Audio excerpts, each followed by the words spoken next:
Hello everyone, एक बार फिर से आपका स्वागत है आपके अपने चैनल केमिस्ट्री मंत्रा में, जहां आज हम लोग डिस्कस करने वाले हैं कक्षा 11 रसायन विज्ञान के चैप्टर द्रव्य की अवस्थाएं के पार्ट 4 को।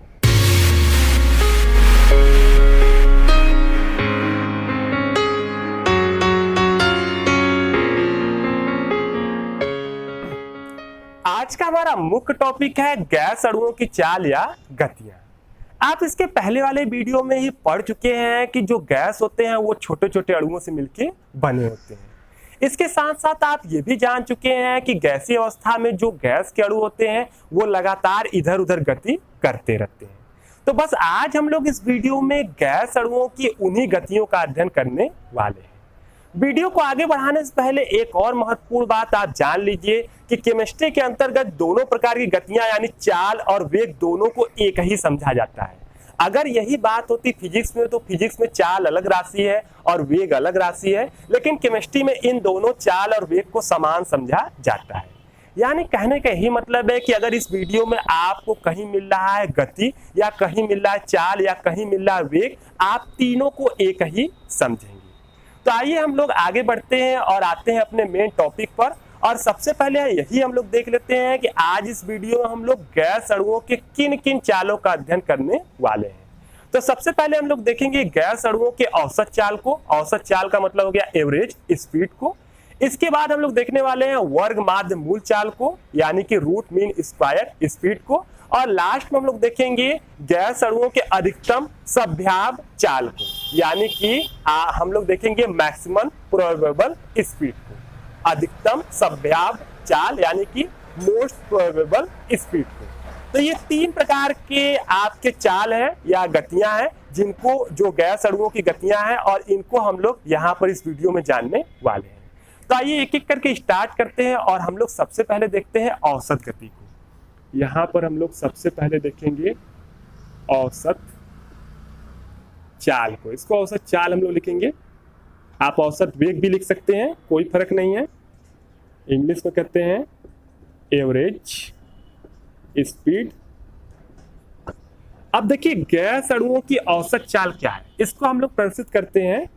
एक सिंबल है U और इसको AV से, U एवरेज से इसको प्रदर्शित करते हैं। आप वेग को चाहें या चाल को चाहें तो मतलब दोनों, वेग को V से प्रदर्शित करते हैं और चाल को U से प्रदर्शित करते हैं। तो आप यहाँ V भी लगा सकते हैं, VAV, या U भी लगा सकते हैं। दोनों में से कोई भी यूज कर सकते हैं, क्योंकि आपको पता है कि केमिस्ट्री में चाल और वेग दोनों समान होते हैं। तो यहाँ पर ये आपका हो गया औसत चाल। अब औसत चाल क्या होता है तो सबको ये पता होगा बहुत ही अच्छे से कि कहीं भी जितनी भी चीजें हैं उन सब का जब हम लोग औसत निकालते हैं तो जो औसत आता है, जैसे कई सारे वेग होंगे, जैसे गैस अणु है, ठीक है। यहाँ हम एक चित्र द्वारा दर्शाएंगे तो हमें लगता है आपको बहुत बेटर समझ में आ जाएगा। मान लीजिए यहाँ पर बहुत सारे अणु हैं, तो अब गैस के बहुत सारे अणु हैं तो इसकी चाल कुछ और होगी, इसकी चाल कुछ और होगी, इसकी चाल कुछ और होगी, इसकी चाल कुछ और होगी।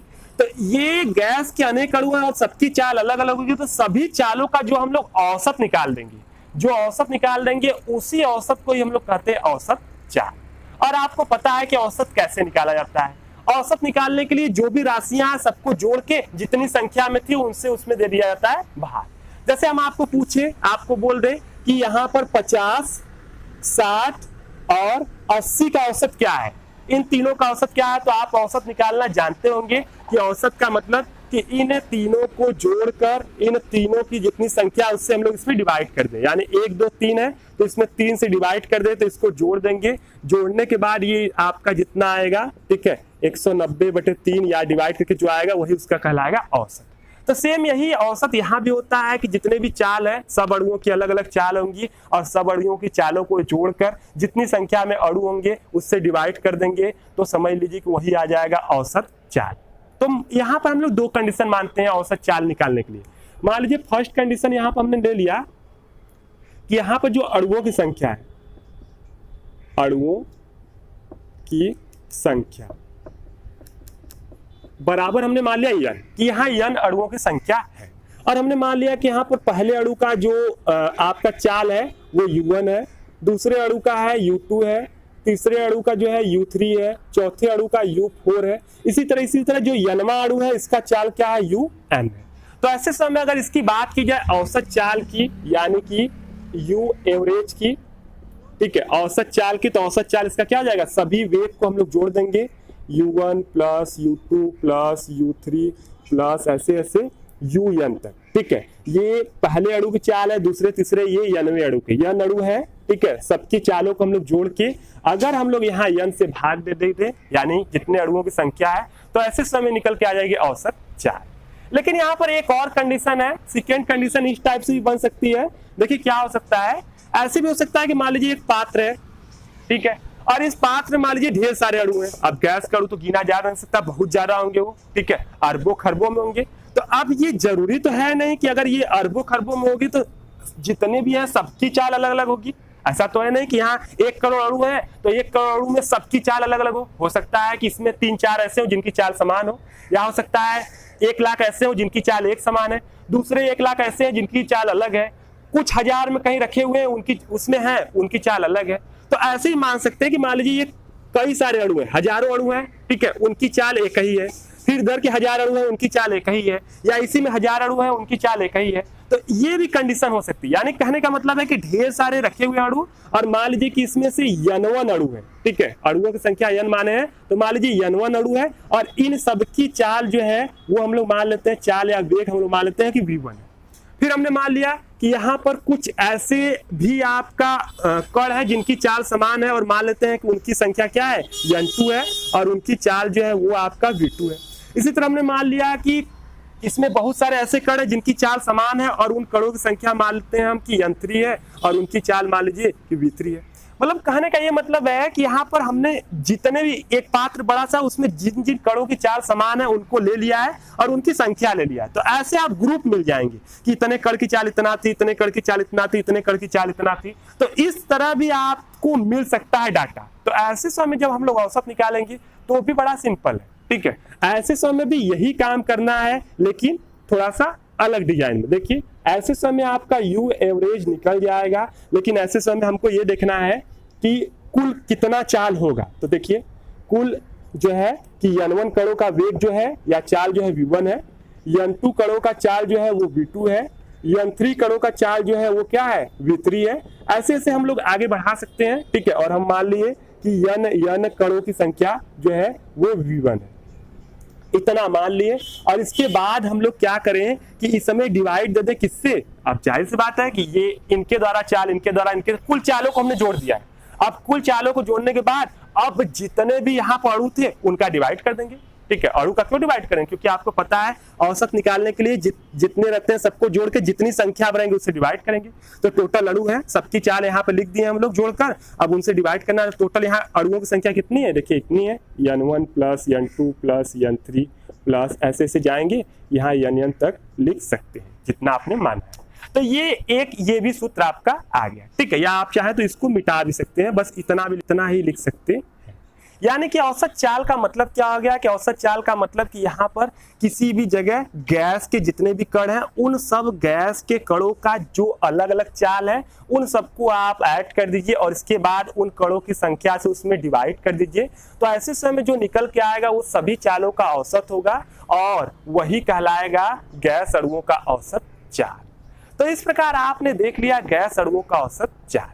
अब देखिए ये सूत्र देखने में तो सैद्धांतिक दृष्टि से या सूत्र रूप में तो ये बड़ा ही आसान लग रहा है, लेकिन अगर प्रायोगिक दृष्टि से देखा जाए तो ये सूत्र जो है ये अत्यंत कठिन है। क्यों कठिन है, इसलिए कि अगर आप चाहेंगे कि हम इसके द्वारा औसत चाल निकालें तो आप सोचिए कि उसके लिए आपको क्या करना पड़ेगा। उसके लिए पात्र में जितने भी गैस के कण है हर एक कण का आपको अलग अलग चाल या वेग ज्ञात करना होगा, जो कि बड़ा ही जटिल काम है। अब सोचिए एक पात्र में अगर गैस से कण रखेंगे तो गैस से कण 1-2 तो होंगे नहीं, वहां पता नहीं असंख्य कण होंगे, और सबका अलग अलग वेग निकालना क्या है, इम्पॉसिबल जैसा कार्य है। तो अब इसी चीज को सरल बनाने के लिए वैज्ञानिकों ने कुछ अलग तरीका ढूंढने का प्रयास किया और कुछ संबंध बनाने का प्रयास किया। तो इसी में 2 वैज्ञानिक थे, एक थे मैक्सवेल और दूसरे से बोल्ट्जमान।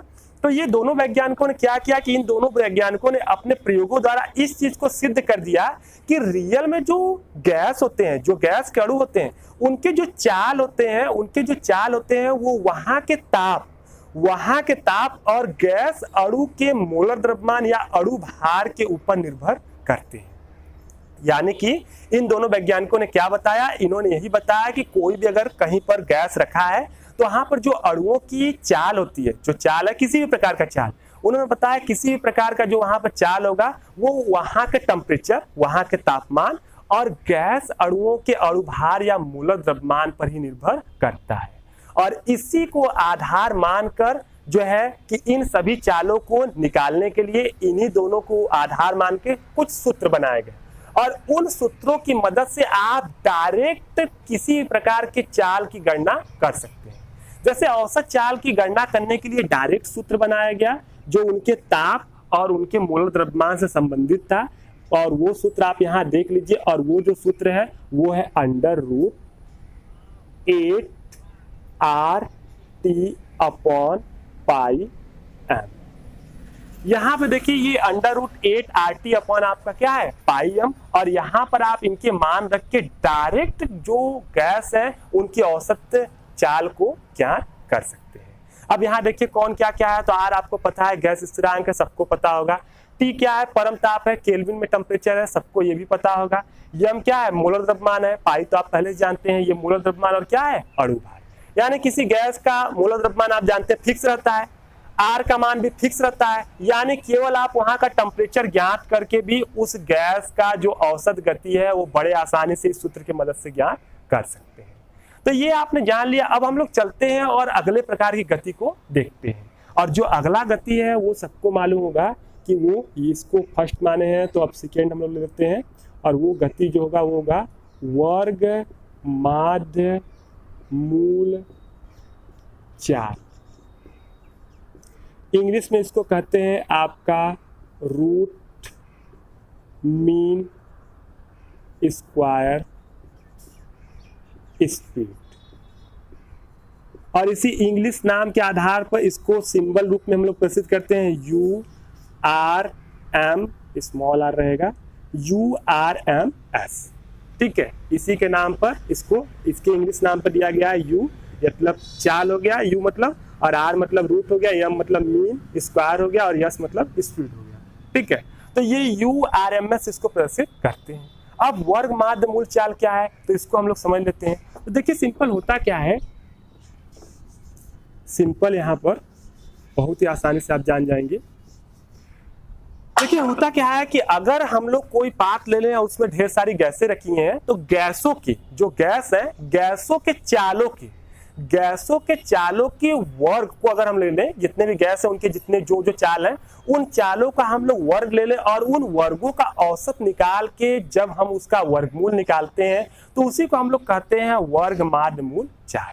यानी एक लाइन में बोला जाए तो गैसों के चालों के वर्ग के औसत के वर्गमूल को ही हम लोग कहते हैं वर्ग माध्य मूल चाल। यानी कहने का ये मतलब है कि हम लोग ये कंडीशन मान लिए और इसमें मान लिए कि ये सबका वेग है, इसमें n कण है, इन सबका अलग अलग वेग है, तो इन सभी कणों के जो वेग है उनका स्क्वायर, ये देखिए पहले का स्क्वायर, पहले वेग का स्क्वायर, पहले कण के वेग का स्क्वायर, दूसरे कण के वेग का स्क्वायर, तीसरे कण के वेग का भी स्क्वायर, इसी तरह 90वें कण के वेग का स्क्वायर, इन सब का अगर हम निकाल देंगे औसत के लिए हम लोग किससे डिवाइड करेंगे, n से, और इस तरह हम लोग औसत निकाल के जब इसका वर्गमूल निकाल लेंगे तो उसी को हम लोग कहते हैं वर्ग माध्य मूल चाल। और अगर कंडीशन मान लीजिए कि इस टाइप की है, मतलब ये देखिए एक कंडीशन मैंने बताया था ये वाला, और एक कंडीशन मैंने चित्र बना के ये वाला बताया था, तो इस तरह भी वही कंडीशन होगा कि यहाँ ये आप सबका स्क्वायर कर देंगे, ये हमने सबका स्क्वायर कर दिया, और स्क्वायर करने के बाद इसको अगर हम लोग रूट में ले लेंगे तो ये जो आएगा वही आएगा URMS, यानी कि वर्ग माध्य मूल चाल। ठीक है, तो या तो आप ये वाला लिखिए या तो ये वाला, जनरली आपको यही वाला हर जगह मिलने वाला है। बड़ा ही सिंपल है कि जितने भी यहाँ पर कण है उन सबका जो वेग है या जो चाल है उसका स्क्वायर करिए, स्क्वायर करने के बाद उनके स्क्वायर का औसत निकालिए, और औसत का जो वर्गमूल होगा वही कहलाएगा वर्ग माध्य मूल चाल। अब यहाँ देखिए आप सोच रहे होंगे कि इसको क्या जरूरत थी निकालने की, URMS का कहाँ प्रयोग होता है। तो देखिए होता क्या है कि जब हम लोग गतिज ऊर्जा निकालते हैं, कहाँ लिखे, इधर लिख देते हैं या इधर थोड़ा सा लिख देते हैं। जैसे कहीं पर आपको गतिज ऊर्जा निकालना है, ठीक है, जैसे आपने गतिज ऊर्जा किसी एक कण का गतिज ऊर्जा निकालना है तो आप कौन सूत्र प्रयोग करते हैं, 1/2 mv²। ये किसका सूत्र है, गतिज ऊर्जा का।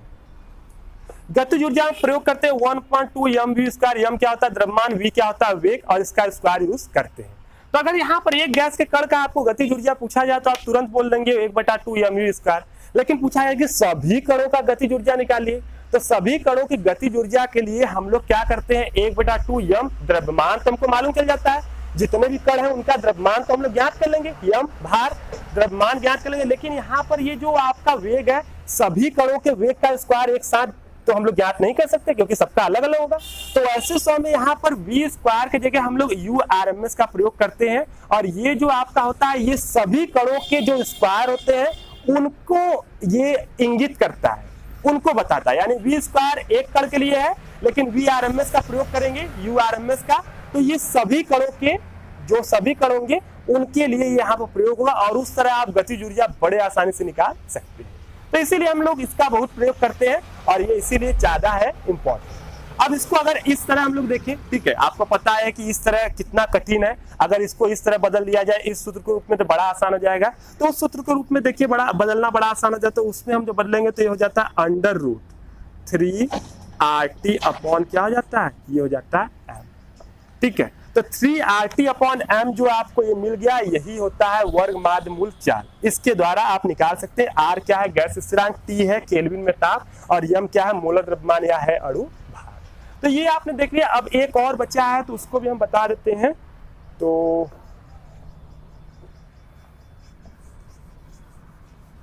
इधर बता देते हैं, तीसरा हम लोग देख लेते हैं। तीसरा है अधिकतम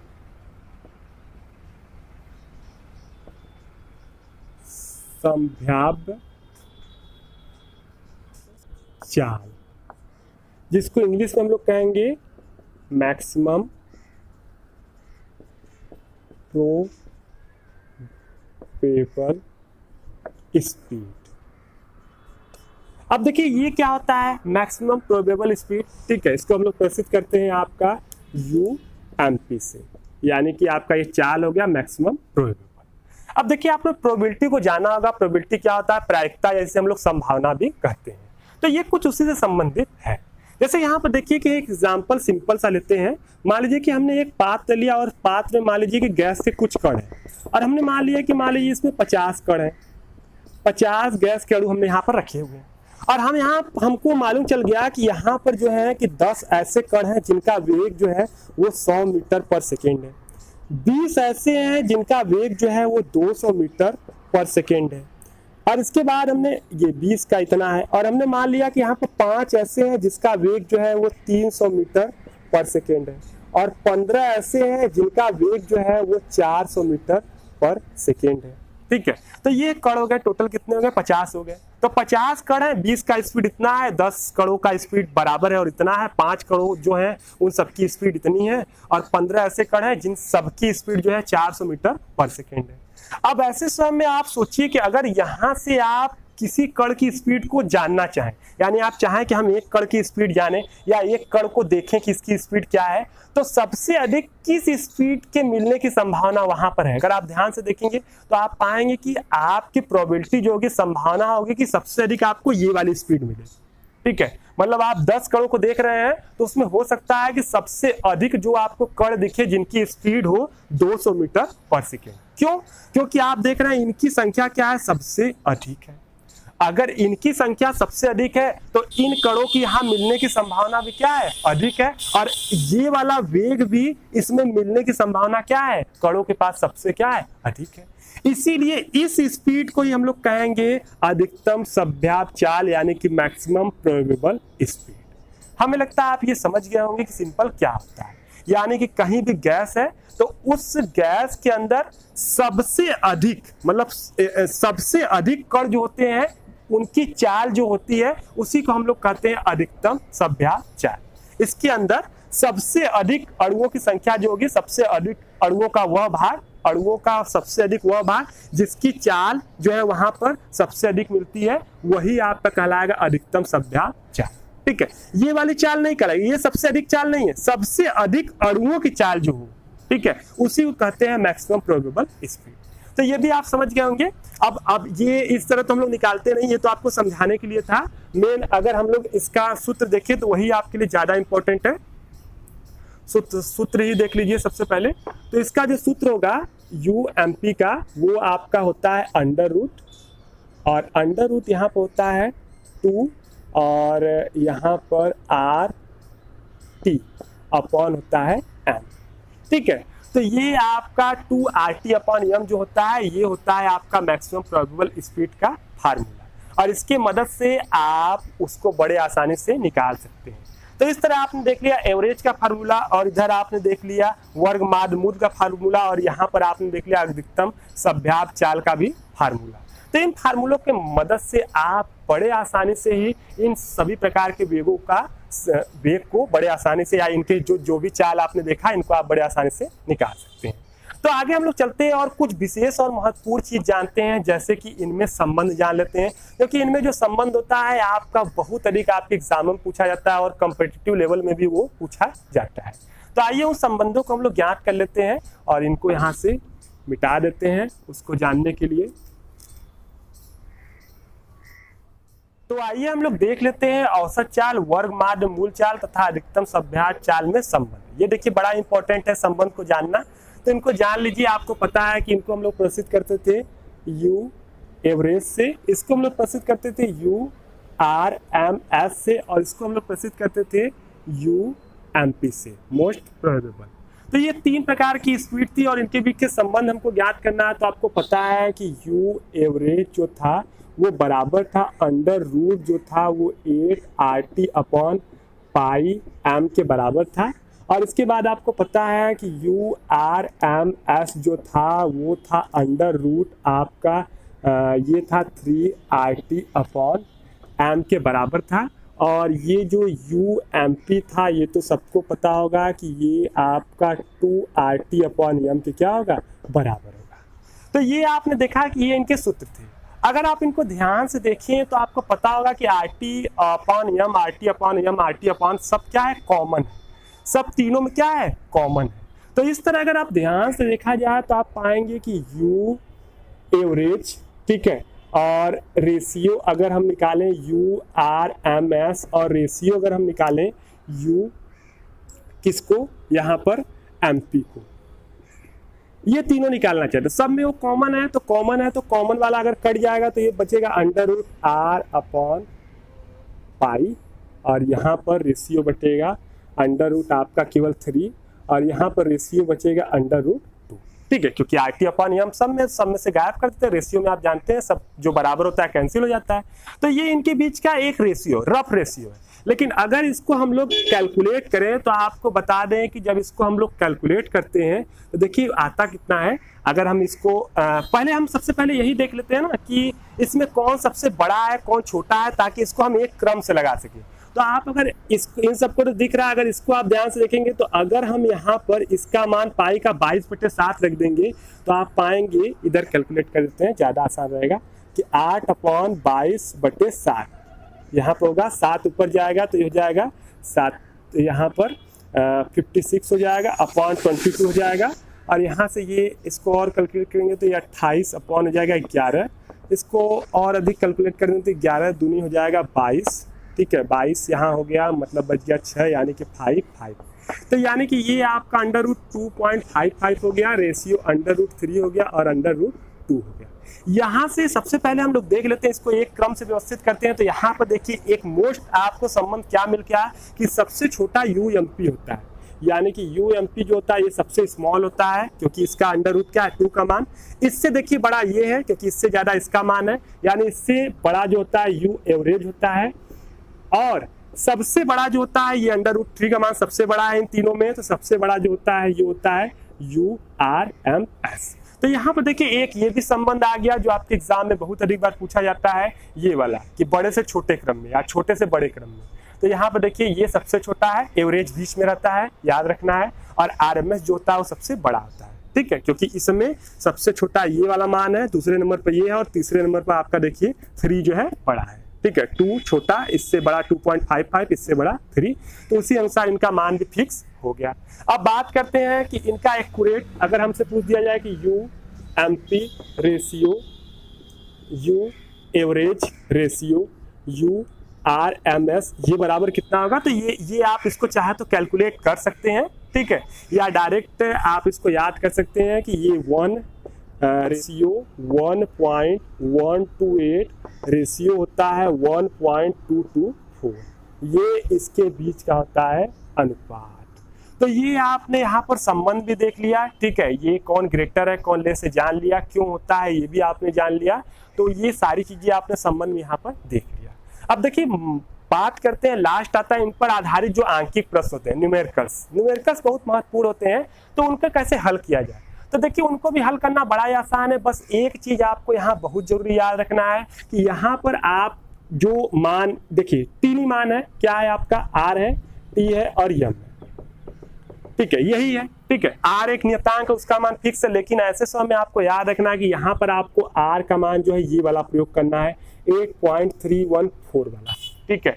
8.314 जो होता है joule, kelvin inverse, mole inverse, ये हमने आपको बताया था कि आर के कई सारे मान होते हैं, जैसे 0.082 वायुमंडल litre, mole inverse, kelvin inverse भी होता है, लेकिन आपको यहाँ पर ये वाला प्रयोग करना है, ठीक है, याद रखना है। टी को प्रयोग करना हमेशा केल्विन में, डिग्री सेल्सियस में दिया 273 जोड़ के ये प्रयोग करिए। और यम देखिए, यम का मान भी आपको मालूम होगा, फिक्स होगा, ठीक है। आप मोलर द्रव्यमान निकालना चाहते हैं, लेकिन आपको मोलर द्रव्यमान जो मिलेगा वो ग्राम में मिलेगा, ठीक है। जैसे किसी का भी मोलर द्रव्यमान रहेगा तो उसका मात्रक आपको ग्राम प्रति मोल इनवर्स मिलेगा, लेकिन आपको पता है कि यहाँ ये जूल में है, तो यहाँ इसको ग्राम में न लेके आपको इसको भी एमकेएस पद्धति में लेना होगा, तो यहाँ ग्राम की जगह किलोग्राम लेना होगा। तो ऐसे समय आपको क्या करना है कि ग्राम को किलोग्राम में जब बदलना होता है तो हम लोग क्या करते हैं, ग्राम को किलोग्राम में बदलेंगे, उससे 1000 से डिवाइड करते हैं। 1000 मतलब आप 10⁻³ से क्या करते हैं, डिवाइड कर देते हैं। तो जब यहाँ पर यम का मान आपको जो भी मिले उसमें 10⁻³ से आप मल्टीप्लाई कर दीजिए, ठीक है। 1000 से डिवाइड करेंगे या 10⁻, जैसे यहाँ देख लीजिए, जैसे हमने मान लीजिए अणुभार 28 है और ये ग्राम प्रति मोल में है, ठीक है, और इसको किलोग्राम में बदलना, तो आप इसमें 1000 से किससे करेंगे डिवाइड, तो ये क्या हो जाएगा, यहाँ केजी हो जाएगा। तो ऐसे समय देखिए ये 28 और इंटू 10⁻³ हो जाएगा केजी मोल इनवर्स। तो वही हम आपको बता रहे हैं कि जब कोई भी मान आए तो आप उसमें 10⁻³ मोल में जो भी मान आए अणुभार, उसमें 10⁻³ से मल्टीप्लाई कर दीजिए, तो ये आपका बदल जाएगा केजी और मोल इनवर्स। तो आपको यही वाला प्रयोग करना है, ये चीज आपको याद रखना है। अब देखिए यहाँ पर हम आपको सवाल नहीं बता रहे हैं, क्योंकि सवाल में कुछ है नहीं, केवल सूत्र पर सबके मान रखने हैं और वही आपको करना है। लेकिन हाँ, ये आपको स्वयं से इस पर सवाल कर जाने हैं, तो हम आपको यहाँ पर कुछ जो है एग्जाम्पल दिखा दे रहे हैं, ठीक है। हम यहाँ बोर्ड पर नहीं करेंगे, लेकिन कुछ एग्जाम्पल दिखा दे रहे हैं, 5-6 एग्जाम्पल दिखा दे रहे हैं जो आपके स्क्रीन पर भी दिख जाएंगे। उनको देखने के बाद आप बिल्कुल अच्छे से समझ जाएंगे कि इन पर आधारित सवाल को कैसे सॉल्व किया जाता है, क्योंकि इसमें जो मेन चीज थी हमने सब बता दिया। बस यही मेन आपको जानना था कि इसको इसमें रखना है, इसको केल्विन में रखना है और इसमें 10⁻³ से गुणा करके केजी मोल इनवर्स से बदल लेना है, ये मोलर द्रव्यमान है अणुभार को। और इसके बाद आप सारी चीजें जानते हैं। मोलर द्रव्यमान सबको पता ही होगा कैसे निकाला जाता है किसी गैस का, जैसे हमने इसके लिए अलग से वीडियो बनाया है। जैसे ऑक्सीजन है, पूछा जाए इसका मोलर द्रव्यमान निकालिए तो कितना होता है, 32 होता है। कार्बन डाइऑक्साइड का पूछा गया कितना होता है, तो 44 होता है। ये कैसे मोलर द्रव्यमान या अणुभार निकाला जाता है, इसके लिए हमने एक अलग से वीडियो भी बना रखा है। अगर आपको नहीं आता है अब भी, तो वो वीडियो देख लीजिएगा, उसका लिंक आपको नीचे डिस्क्रिप्शन बॉक्स में मिल जाएगा, या इधर ऊपर आई बटन से भी आप उसे देख सकते हैं। तो अभी आप अपने स्क्रीन पर जो है कि तमाम प्रकार के प्रश्न देख लीजिए, जो हल है आपके प्रश्न, सभी आंकिक प्रश्न हल किए गए हैं। तो इनको एक एक करके आप देख सकते हैं और आप वीडियो को पुश कर दीजिए। पुश करके आप एक एक एग्जाम्पल को देख लीजिए, उसको हल करिए और मिला लीजिए कि आप सही हल कर रहे हैं कि नहीं कर रहे हैं, या वहां पर जैसे जैसे किया गया उसको सीख लीजिए और सीख के अच्छे से हल करना सीख लीजिए। तो वीडियो को आप पॉज करके सभी एग्जाम्पल अच्छे से देख लीजिए, 5-6 एग्जाम्पल यहाँ पर आपको मिल जाएंगे और उसके आधार पर इन सवालों को करना सीख लीजिए। और एक चीज और है कि ये आपकी 11th की दृष्टि से बहुत ज्यादा महत्वपूर्ण भी नहीं है। एग्जाम में बहुत ही माइनर, मतलब लगभग 1% चांसेस है कि एग्जाम में आपके ऐसे क्वेश्चन पूछे जाए इस पर, तो इसलिए आप चाहें तो इस पर आंकिक छोड़ भी सकते हैं, लेकिन इसके सूत्र जो है याद रखिए, वो आपके कॉम्पिटिटिव लेवल के लिए काफी महत्वपूर्ण होते हैं। तो चलिए यहाँ पर आज का वीडियो जो है हम यहीं पर समाप्त करते हैं। अब हम लोग मिलेंगे नेक्स्ट वीडियो में लेकर नए टॉपिक। तब तक के लिए धन्यवाद।